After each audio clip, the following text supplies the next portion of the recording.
Ustaz, lebih utama mana antara ibu dan teman yang saleh? Masya Allah, kenapa Anda tidak menjadikan ibu Anda sebagai teman yang saleh dalam kehidupan?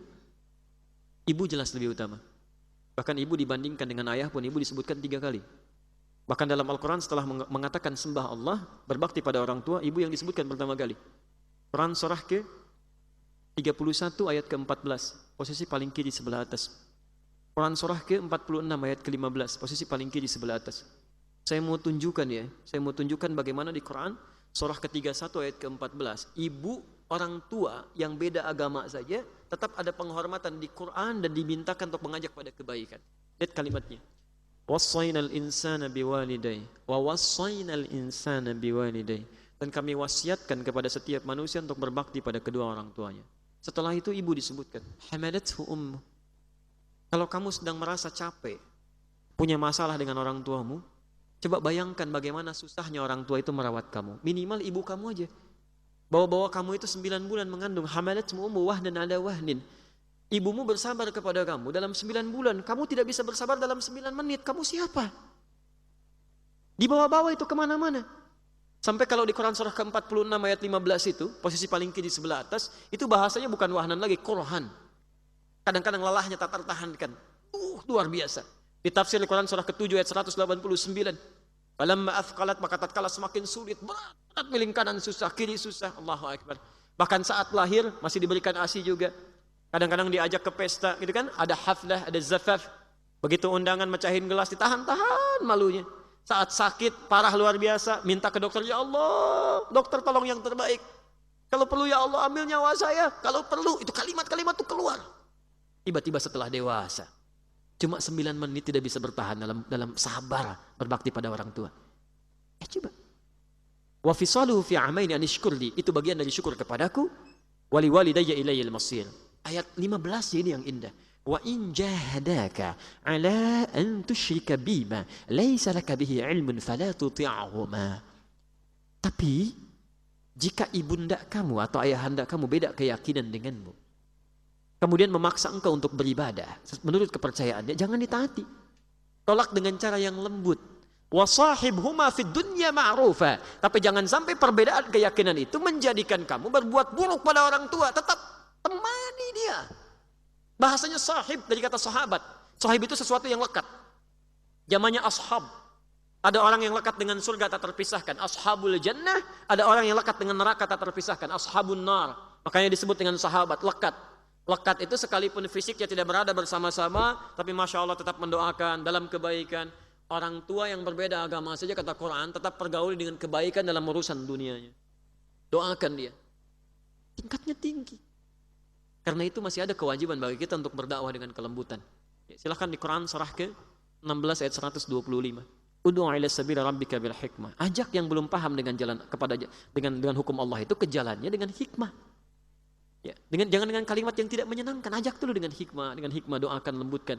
Saya sarankan kalau ada orang-orang keras, susah diberikan peringatan, jangan dilawan dengan kekerasan lagi, salah itu. Dengan doa dulu, Pak.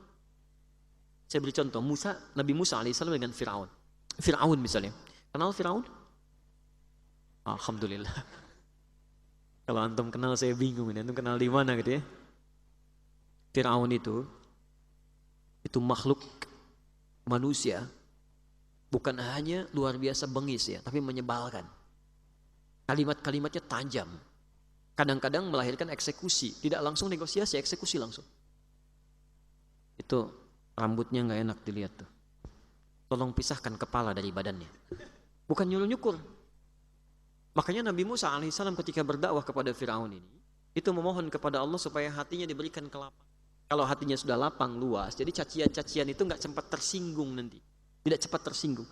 Bayangkan kalau Nabi tersinggung, cuman mengangkat tangan berdoa, ya Allah ini manusia menjengkelkan sekali, wafatkan saat ini. Meninggal dia. Dikabulkan. Cuman hikmah dakwah dari peristiwa itu nggak ada untuk kita.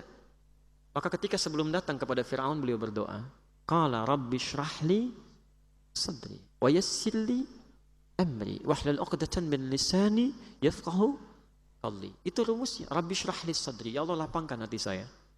Supaya kalau mendengar kalimat-kalimat yang tidak nyaman, saya bisa tahan. Orang tua misalnya, antum mulai ngajak pada kebaikan, Pak, ayo sholat, tuh kan. Kamu ngajak-ngajak sholat, ya kan? Udah nanti aja lah.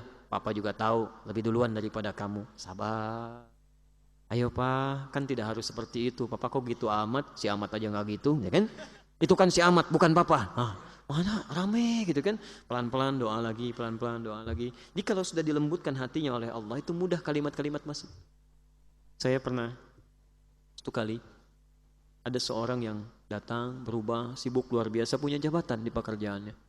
Masya Allah. Begitu berubah orang tuanya marah. Karena dia merasa dunianya tertinggalkan. Padahal bukan tertinggalkan, menyesuaikan dunia untuk kepentingan akhiratnya. Dikerjakan juga tugasnya. Siapa yang membuat kamu berubah? Kalau kamu tidak mampu menyelesaikan, Papa yang turun tangan. Sampaikan. Waduh, saya pikir itu baru tangannya, belum kalau turun kaki macam-macam kan dan sebagainya. Dan itu punya posisi juga, ini pasukan luar biasa lah, nggak boleh saya sebutkan ya. Apa yang terjadi? Saya nasihatkan. Doalah kepada Allah, minta kebaikan, minta melembutkan hatinya, pasti akan diberikan jalan. Dan ini poinnya, tetap berbakti kamu pada orang tua seperti sahabat dulu pernah mengalami peristiwa itu. Jadi setiap keperluan apa-apa berikan. Ketika nasihat itu sampai, nilai Quran diberikan, qadar Allah, ternyata ujian itu datang. Ibunya sakit, Pak. Begitu sakit, di sini dilakukan. Cari rumah sakit terbaik, dimaksimalkan perawatannya. Dalam setiap pekerjaan yang luar biasa padatnya, itu masih nengok ke situ, dilihat lagi, dicari dokternya, dipastikan begini, sampai ibunya menangis bertanya, siapa yang menyuruh kamu seperti ini? Dari mana kamu begitu? Inilah hasil belajar saya selama ini, mah. Emang diajarkan begini. Saya diajarkan seperti ini.